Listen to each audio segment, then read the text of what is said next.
Welcome to this explainer. Today, we're diving into a really fascinating perspective on texts you probably think you already know inside out. We're going to look at the Bible, but not as just some historical record or a geographical map. No, we're looking at it as a profound, hidden blueprint of an ongoing spiritual war. And here's the kicker. It's a war that's happening right now, literally inside of you. Okay, let's just quickly breeze through our agenda for today. We're going to cover 2 heavens and 1 earth, light and dark, and 2 worlds, 2 fathers and 2 Adams, Bethlehem and the escapable war, the serpent's food and the cross war, and finally, victory, peace, and 1 body. Let's kick things off with Section 1, 2 heavens and 1 earth. To really wrap our heads around this, we've kind of got to completely redefine the universe, spiritually speaking. The original Hebrew text is super interesting.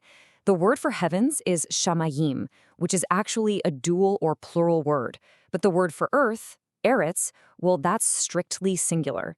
This grammatical structure isn't just random. It actually reveals a core biblical law. The singular earth, which represents our inner being, is fundamentally designed to be governed and ruled by the heavens above it. You've absolutely heard the famous verse, Genesis 1:1. In the beginning, God created the heavens and the earth, right? But if you dig deep into the source texts, the very next verse describes the earth as formless, empty, and covered in darkness. So this first heaven and earth actually represents our initial uncompleted and honestly pretty chaotic inner state as human beings. And this brilliantly illustrates the entire biblical journey. It's really the process of transitioning away from that chaotic first heaven and earth over to the new heaven and new earth promised in Revelation. That is our completed, perfected spiritual reality. But, and this is absolutely crucial to understand, you don't just gently drift from one to the other. Getting there requires an intense, brutal internal war. Moving right along to Section 2, light and dark, 2 worlds. The Gospel of John tells us that the light shines in the darkness, but the darkness hasn't understood it. The source material is constantly contrasting these really heavy concepts. We've got light, which represents truth, life, and the new creation. And on the flip side, we have darkness. Now, darkness means remaining stuck in that first creation, driven purely by earthly instincts and, essentially, non-truth. The key thing to grasp here is that existing in darkness doesn't mean being evil in some sort of comic book villain way. It simply means existing in our first, uncompleted state, totally without the light of true knowledge. In fact, it's considered a state of spiritual death, right up until the light of truth actually enters your mind to wage war against all that false knowledge. All right, Section 3, 2 fathers and 2 Adams. The Apostle Paul lays this out so beautifully. On one side of the ring, we have the first Adam, created from mere dust, representing a physical state that's completely trapped in non-truth and death. Opposing this, we have the last Adam, Christ, a life-giving spirit who's deeply connected to true spiritual ground. This represents ultimate truth and completion. So if we stay comfortably in that unredeemed state of the first Adam, the text suggests we're actually aligned with the wrong side of the 2 fathers dichotomy. John 8:44 starkly puts it to those rejecting the truth. You belong to your father, the devil. It really boils down to a choice between the father of non-truth and the father of true spiritual life. Let's trace how this all builds. You start out at creation, as the first Adam, literally made of dust. But getting to the second Adam, to that new heaven and earth, it is not passive. It requires step 2, passing through a brutal spiritual war, which is often symbolized by the cross. You essentially have to actively break down the old to build the new. Let's dive into Section 4, Bethlehem, inescapable war. Now, you might be wondering about a certain famous town.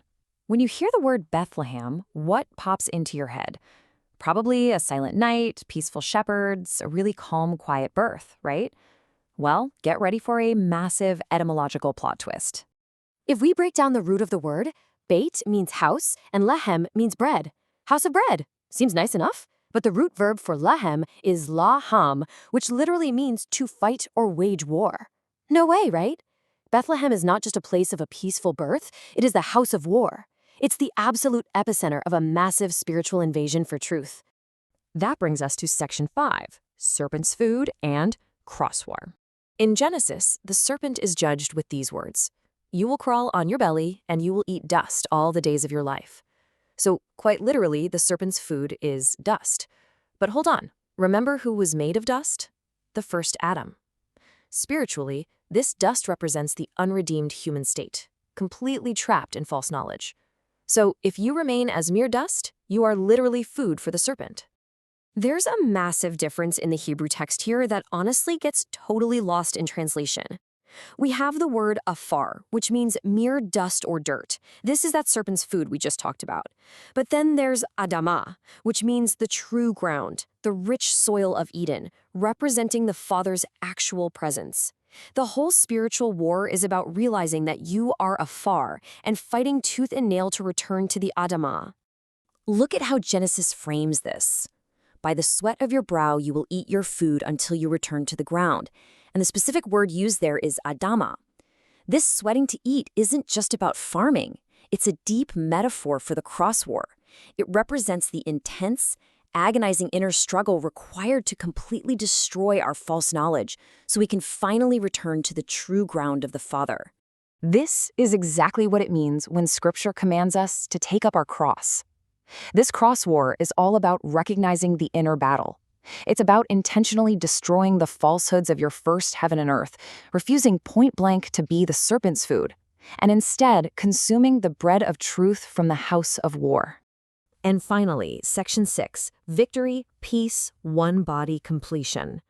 So what does this all mean for us? The crucial point is how the victor successfully navigates this crazy path. First, you recognize the war. Then, you fight to destroy that false knowledge, the aphar. It's only by winning that internal battle for truth that you can achieve actual, genuine peace. As the book of Ephesians describes it, this peace destroys the dividing wall of hostility, allowing us to finally unite as one single body in love. The Greek word for this ultimate state is telos, meaning completion or purpose. You see, biblical peace is never just some compromise where you learn to kind of live with the darkness. True peace is the beautiful completion that is only granted to the victor after fighting the war for truth. It is the exact moment the old is gone and the new heaven and new earth are completed together as one body. I want to leave you with a final, slightly provocative thought. Just look inward for a second. Are you remaining as mere dust in the first earth, comfortable but essentially serving as food for false knowledge? Or are you actively fighting the war of truth inside yourself to become the new heaven? It's a really heavy question for sure, but an absolutely essential one. Thank you so much for joining me on this explainer. Keep questioning, keep fighting for truth, and I'll catch you next time.